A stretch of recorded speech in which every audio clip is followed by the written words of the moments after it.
प्रखंड सदर महकुमारे थिबा उप कोषागार रे लागि रहिथिबा अव्यवस्था प्रतिवाद रे जे बणाई वकील संघ तीव्र प्रतिवाद करछि।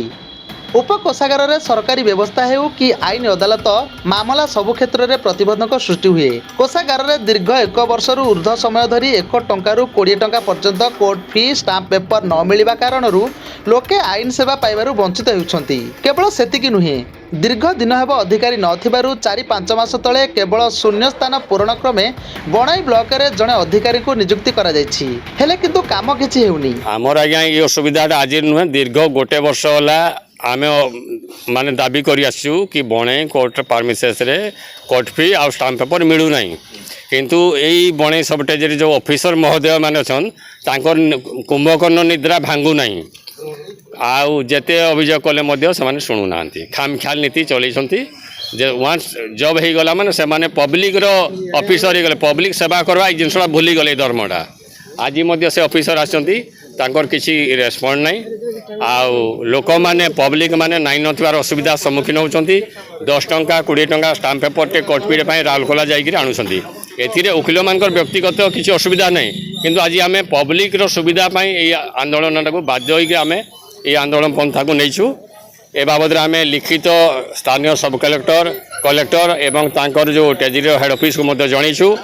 जहाँ कले मध्य ए माने फल शून, तेणु आज आंदोलनात्मक पंथा आपणे नैछु। आगामी दिन में एटा आहुरी बड़ धरणर हम जदि यार किसी समाधान नहला। आज को प्राय वर्षे हेब आमर ये जो ट्रेजरी ऑफिसटा अच्छी सब डिविजन स्तर में से कोर्ट फी टंकिया 2 टंकिया और एनजेएस पेपर जोटा 10 टंकिया 20 टंका मिलूनी। ए बाबद को आम लेखा आकार देचु, एपरिक मुहांमुही भी कहीचु, कलेक्टर को कहीचु, सब कलेक्टर कहीचु, ट्रेजरी ऑफिसर कहीचु, एपरिक सोशल मीडिया रे भी आम छाड़ीचु, किंतु आमर एपर्यंत किसी है नहीं। फल आम बाध्य होइकि आज ये धारणा रे आम अवतीर्ण होइचु। जदि एटा आमर कर्मचारी माने पूरण न करती आगु पूरा आंदोलनात्मक पंथा ग्रहण करने को बाध्य हो।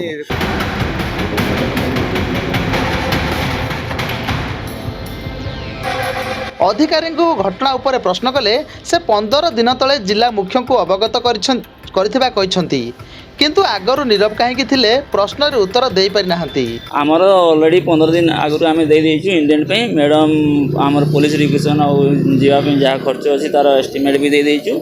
आज मैडम से तो कथा होतले कि तुम्हें यथाशीघ्र पुलिस रिक्वेशन लेके आस आपर जहाँ डेनोमिनेशन थी आम डिस्ट्रिक्ट ऑफिसर दे देबू। आमर गोटे पिला को ऑलरेडी पठाई सुंदरगढ़ को, से बुझुंट वर्षे मुझे तो आसनी। मु एक्चुअली हूँ ब्लॉक स्टाफ, मत मु इनचार्ज अच्छी। केते दिन है? बेस 4-5 मास। 5 मास भीतर न देइकरी 15 दिन तले काहे देले? आमर वकील भाई माने आइसथिले, तांकर देइथिले हमको लिखिक तो देइथिले कि अभाव अछि। हां तापर आमे देइछु। हां मु कहूची 15 दिन तले आपण काहे कि देले? 5 मास लानी जॉइन करलेनी काहे देले? हमको से माने आसी के देइथिले सार माने देले। आपण को कथा कहूची एडी वकील माने देले कि आपण देबे? नहीं नहीं आमर मु जहाँ जानबी सेटा करबी ना। जानि नथिले आपण? नहीं इंडियन आमर जेमती आसे सार आपण बुझी पारनते। आपण जो जिंस कहउचंती 15 दिन हला आमे ऑर्डर देइछु आसीबा पई, तो आगरु 5 मास हलानी सर काहे कि आणु नथिले आपण? काहे कि आपण मगौ नथिले? नहीं नहीं आमर डिस्ट्रिक्ट ऑलरेडी आम जणे देइछु। आमर एक्सपेंडिचर जो हेबो गाड़ी जीव आसीबो तार देइछु 15 दिन। मैडम से आज कथा हे से सॉल्व हे जिबा आपण। किंतु सुंदरगढ़ सफिशिएंट मिलुची, किंतु सेतरे कहउचंती हम पाखरे सफिशिएंट राउरकेला रे मिलुची। आनिबा न आनिबा कारण कोन होइछ? आ स्टाफ केते जण आपण होइछंती? आमर अछंती 2टा स्टाफ, जणे होचे सीनियर। आपण तो ट्रेजरी रो स्टाफ? आपण तो नहीं मु ट्रेजरी स्टाफ नहंती, किंतु डेपुटेशन रे अछंती। डेपुटेशन रे भी नहीं मु एठी आपण स्टाफ केते जण अछि? आमर जणे सीनियर अछंती, सीनियर क्लर्क आ जणे जूनियर क्लर्क अछंती। बस 3 जण। आ मु अछि ये रे एडजस्ट करछि। ब्लॉक रे भी अछि, ट्रेजरी जो बणई को से देउ नांती राउरकेला मिलुची, सुंदरगढ़ मिलुची, ताले बयमात्र को मनोभाव पोषण करा होची कि बणई प्रति? नहीं नहीं सेंटी कुछ आ काहे मिलला? मिली जीव मु तो कथा हिची मैडम से मु जाउ। अच्छा केते जण टोटल स्टाफ रहिबा कथा है कि आपकर? ଆମର ଆଉ ଜଣେ ଆକାଉଣ୍ଟାଣ୍ଟ ପାଇଁ ଲେଖିକି ଦିଆଯାଇଛି କି ଆମକୁ ଆଉ ଗୋଟେ ଆକାଉଣ୍ଟାଣ୍ଟ ଦିଅନ୍ତୁ।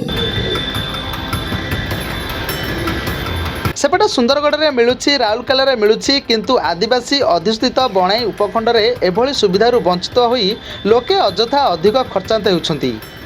କୋଷାଗାର ବ୍ୟବସ୍ଥା ଭୁଷୁଡ଼ିବା ପଡ଼ିବା ଘଟଣା ଅଞ୍ଚଳ ପ୍ରତି ସରକାରଙ୍କର ବୈମୁତ୍ରା ମନୋଭାବ ବୋଲି ଧାରଣାରତ ଓକିଲ ସଂଘ ଅଭିଯୋଗ କରିଛନ୍ତି। ବ୍ୟବସ୍ଥା ନ ସୁଧୁରିଲେ ଆଗକୁ ଆନ୍ଦୋଳନ ତୀବ୍ର ହେବ ବୋଲି ସେମାନେ ଚେତାଇ ଦେଇଛନ୍ତି।